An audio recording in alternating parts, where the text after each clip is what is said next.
ஓம் சுவாமியே சரணமையப்பா. சபரிமலை யாத்திரைக்கு நாங்கள் போகிறோம்.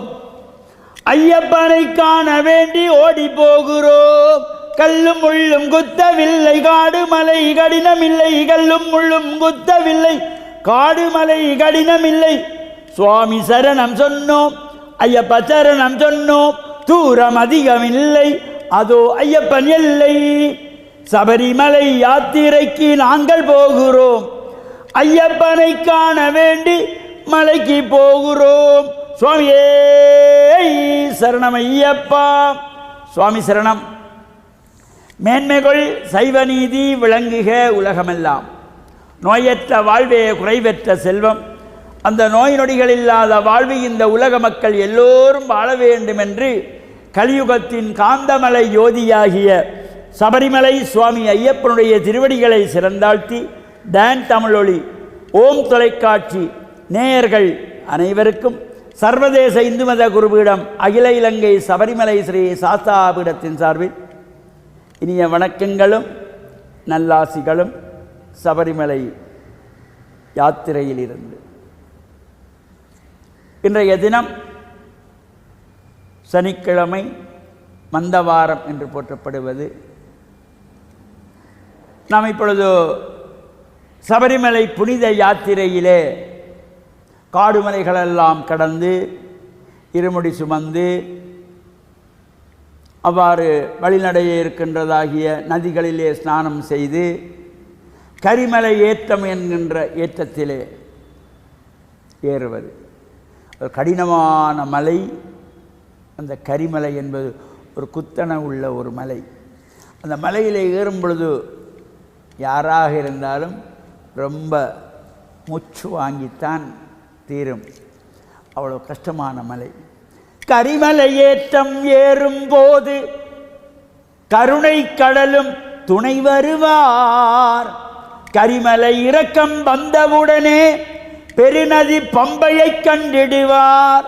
இந்த கரிமலை ஏற்றி கரிமலை இறக்கம் வந்ததுமே பெரியானை வட்டம், சிறியான வட்டம், பம்பா நதி. இந்த பம்பையிலே வந்ததும் ஸ்நானம் செய்துள்ளார்கள். பம்பையில் குளித்தால் பாவங்கள் தீரும், எல்லோரும் வாருங்கள்.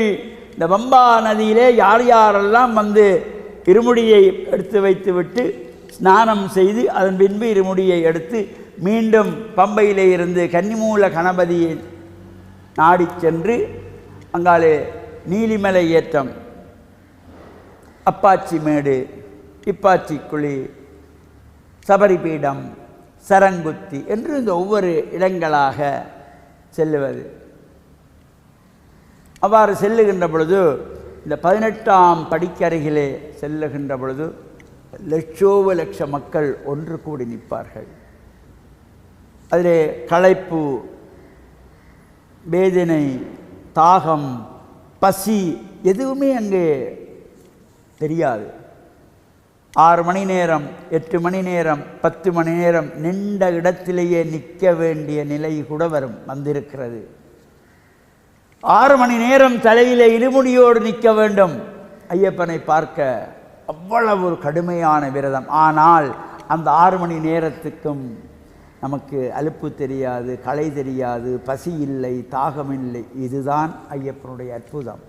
ஒரு 10 நிமிஷம் ஒரு இடத்துல நமக்கு நிற்க முடியாது, 5 நிமிஷம் கூட நிற்க முடியாது, கஷ்டமாக இருக்கும். இந்த இருமுடி அவ்வளவு நெருக்கத்துக்குள்ளே லட்சோப லட்ச மக்கள் கூடி நிற்கின்ற பொழுது, அந்த கூட்டத்துக்குள்ளே இருக்கிற பொழுது ஐயப்பனுடைய சிந்தனை தவிர வேறு எதுவுமே நமக்கு தெரியாது, எந்த அலுப்பும் தெரியாது. குழந்தைகள் கூட, கடந்த ஆண்டு கூட நாங்கள் செல்லுகின்ற பொழுது பிற்பகல் 4 மணியிலிருந்து இரவு 12:30 மணி வரையிலே அந்த கூட்டத்திலே நின்று சென்றோம். 5, 6, 7, 8, 9, 10, 11, 12 8 மணி நேரம். களைப்பு தெரியாது, அலுப்பு தெரியாது, பஞ்சு தெரியாது, கால் வலிக்காது, உடல் வலிக்காது, தண்ணி தாகம் எடுக்காது. இதுதான் ஐயப்பனுடைய அந்த அற்புதம் என்றது இதுதான். அங்கே வீசுகின்ற அந்த காற்று எல்லாத்தையும் மறக்கடைத்து விடும். அத்தனை மூலிகைகள், காட்டு மூலிகைகளில் இருந்து வருகின்ற அந்த வாசனை பொருந்திய காற்று அலுப்பு தெரியாது, பசி தெரியாது, தாகம் தெரியாமல் ஆக்கிவிடும். அவ்வளவு சிறப்பானதாக ஐயப்பனை கண்டு 18ஆம் படியேறிக் கொள்வார்கள். அந்த நிகழ்வானது அதிகாலையிலே நாளைய தினம் சாஸ்தாபீடத்தில் மாலை அணிந்த சுவாமிகளெல்லாம் 18ஆம் படியேறி ஐயவனை தரிசித்து நெய்யபிஷேகம் செய்கின்ற சிறப்போடு கூடியதாகவும், இந்த சுமக்கின்ற 2 முடிகளில் ஒன்று நாம் செய்த பாவம், ஒன்று நாம் செய்த புண்ணியம். எனவே பாவ முடிப்பை அங்கே வைத்துவிட்டு புண்ணியத்தை மட்டும் கொண்டு வருகின்ற வகையில் ஐயப்பனுக்கு அபிஷேகம் செய்த நெய் மட்டும் பிரசாதமாக கொடுப்பார்கள். அதை கொண்டு வந்து குடும்பத்திலே உள்ளவர்களும் அதனை பங்கிட்டு பொங்கல் வைத்து வழிபாடு செய்து ஐயனருள் பெற்று மண்ணில் நல்ல வண்ணம் வாழ. டான் தமிழொலி ஓம் தொலைக்காட்சி நேயர்கள் அனைவருக்கும் சர்வதேச இந்து மத குருபீடத்தின் சார்பில் நல்ல ஆசிகளை கூறிக்கொள்வதில் மனமகிழ்வு கொள்கிறோம். சுவாமியே சரணமையப்பா. சுவாமி சரணம்.